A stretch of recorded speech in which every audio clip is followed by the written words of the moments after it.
Welcome to the newest episode of Beyond the Fame with Jason Fraley. I'm your host, Jason Fraley, picking the brains of the top filmmakers, musicians, and artists of our time. The Double Exposure Investigative Film Festival returns to Washington, D.C. this week with a great track record after launching in 2015 with Spotlight, which of course went on to win Best Picture at the Oscars. I spoke to Spotlight director Tom McCarthy and screenwriter Josh Singer on the red carpet that night just moments before the powerful screening. I'm here with the director and the writer of Spotlight. Guys, thanks for joining us. What's it like? I mean, you're here in the town of all the President's Men. I mean, this audience that's going to watch this is very into the journalism thriller subgenre. What's it like to show it to this kind of literary audience compared to, say, somewhere else? I'm sweating a little bit more than I was a few seconds ago. But yeah, I mean, obviously, I think when Josh and I set out first just to write the film, we always thought we had to write it for the journalists, that if we could pass the journalist test, then we were on the right track. And I guess tonight we find out if that's true. Is it challenging to write, say, a true story like this as opposed to something fiction? Yeah, obviously it's hard, but I think one of the things that's great is we had such wonderful access to all the reporters. Tom and I, working on the film together, writing the film together, we spent a ton of time with all these guys. And frankly, it's nice to be back here in D.C. Because Marty Baron, who was at the Globe at the time, is now at the Post. And I think he's done great work for the Post. And I hope everyone will, appreciate what we've done with his character. He's such a great guy and great journalist. So, and clearly you couldn't have foreseen that you would be showing it here in the film subject matter the week after the Pope was here. Talk about the crazy timing of that. There's an interesting synergy to that, and I think we're excited about it and feel like maybe this film, on some level, outside of hopefully being a good story, will forward the dialogue that needs to happen on that particular subject matter.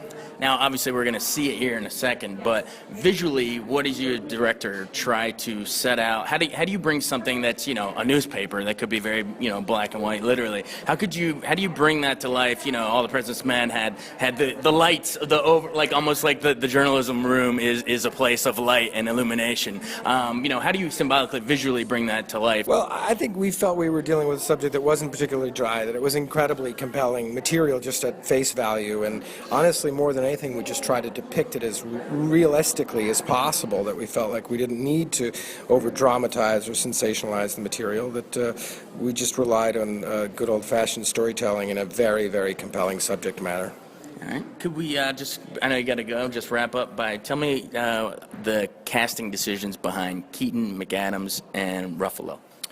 They're great actors, and they were the right people for the role. It was really that simple. I mean, we're fortunate enough to get those people, and I think you'll see in the film, they're just spot on, and they lead a very, very large and talented ensemble.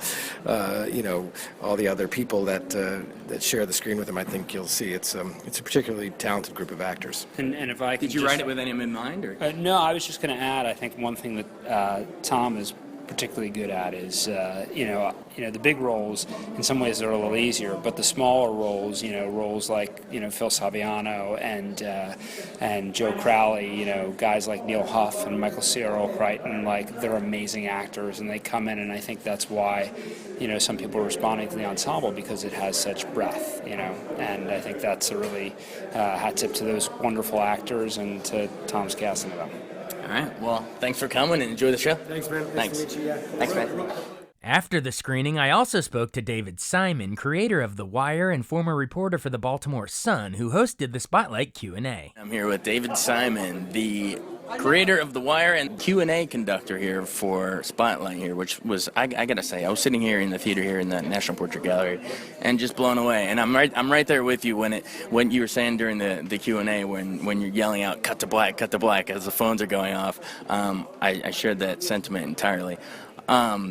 What was it like sitting here watching this as a filmmaker, as the credits are getting ready, and you're calling for it to cut to black? Well, I mean, I saw the film a couple nights ago, and I was calling then, so I actually didn't see the end of it here. But having said that, I just felt it was a very brave film in the sense of the story does tell itself as it gets going, and it's entirely worthy of the time and the effort spent to tell it. But it's the kind of film that doesn't get told enough because it lacks all the things that the entertainment industry thinks is currency. There's not a lot of sex in it. There's not a lot of violence. Lots of paper. But there's a lot of paper, and there's a lot of ideas, and there's a lot of humanity, and the actual stakes of something that we all should be vested in as a society is laid bare. And it's just like films don't get made because they have this currency and not the other crap. And so to see it executed as well as it was, and to be up there with the filmmakers and with the subjects of the film, I'm delighted it got made. I was happy to be able to exhibit it tonight. Absolutely. And a big point you made here that I thought was a crucial point that you made, and a crucial point of the movie too, is the idea of how the journalist could have stopped, but the editor's saying, hold on, and there's a bigger fish to fry. There's a bigger fish to fry. And in a way, The Wire was like that too. I mean, you start on a lower level and you expose it out. But we're in entertainment, and right. And that's our job is to be playing for the last 20 minutes of film. You know, you're making a film, you want the whole thing to hold together. Journalism doesn't always get those opportunities. Sometimes the story has to go. Sometimes you go on less than perfect information. You try to get it right. You try never to get it wrong. But you may get it incomplete. It's the first draft of whatever you're trying to explain to people. But I guess my question's more the courage of a screenwriter and the skill it takes to craft something where it's rather than a small sliver, but that you're tackling the institutionalized corruption of something. It's just it's a different target. You need more time. It has to be long form. In the same way, I guess, to follow your analogy, that this was long form journalism. This was a long-term investigative project by a group of reporters.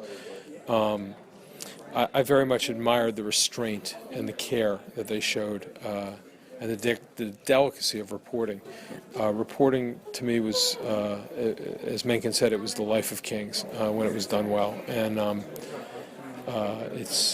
it may not have always ended as well, and not every story was gold, and sometimes you wasted your time, and sometimes you spun your wheels. But it was never not fun, and it never felt purposeless in the way that sometimes being in the entertainment industry is. Like I said, watching it was kind of like porn for me. It was nostalgic porn. Yeah, absolutely. And we'll just wrap up. So I know Sure. But the final one, I just want to talk to you from, I did some time up at the Sun, and what years were you there? I was there 1982. I started as a stringer in 82, and I was there to 95. Gotcha. So just speak to that a little bit in terms of why we need more papers like this to devote resources for long-form investigations, and sort of what you were mentioning on the stage in terms of what the internet age maybe made us rush to judgment on certain stories. Well, the amateurs can't do this. There's a lot that the internet can do. The immediacy of real-time reaction and what the internet can provide. There's certain things that ordinary people and a phone like the one you're holding up at me can achieve and can cover certain things in a very immediate and basic way.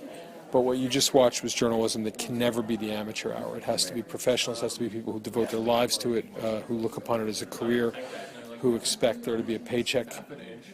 Maybe not the best paycheck you can make for that skill set, but certainly enough that you can send your kid to school and pay your mortgage and have a life doing the same thing every day, coming back to work every day and beating the hell out of a story. And it has to be professional. And at the paper I was at, there's 120 people where there used to be 500.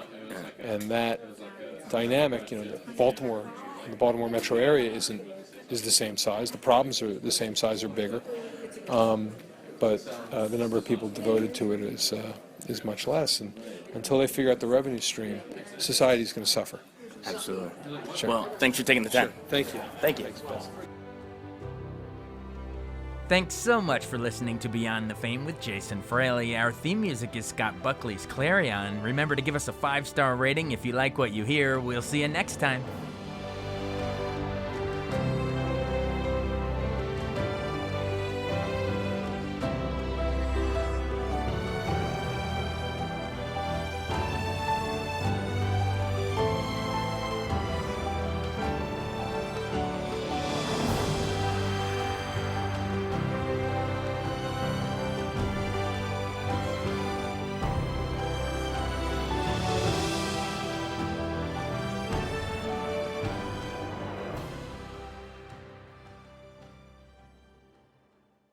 I wanted to take a second to tell you about an app I really enjoy. Living in the DC area is great, and Podcast DC gathers all of the local shows that I like all in one local app. Health, sports, local news, politics, and so much more. Podcast DC is the new local app with hundreds of DC area podcasts to choose from. I can earn exciting rewards just for listening and share the podcasts I love instantly. Available in the App Store or in Google Play, listen local with Podcast DC.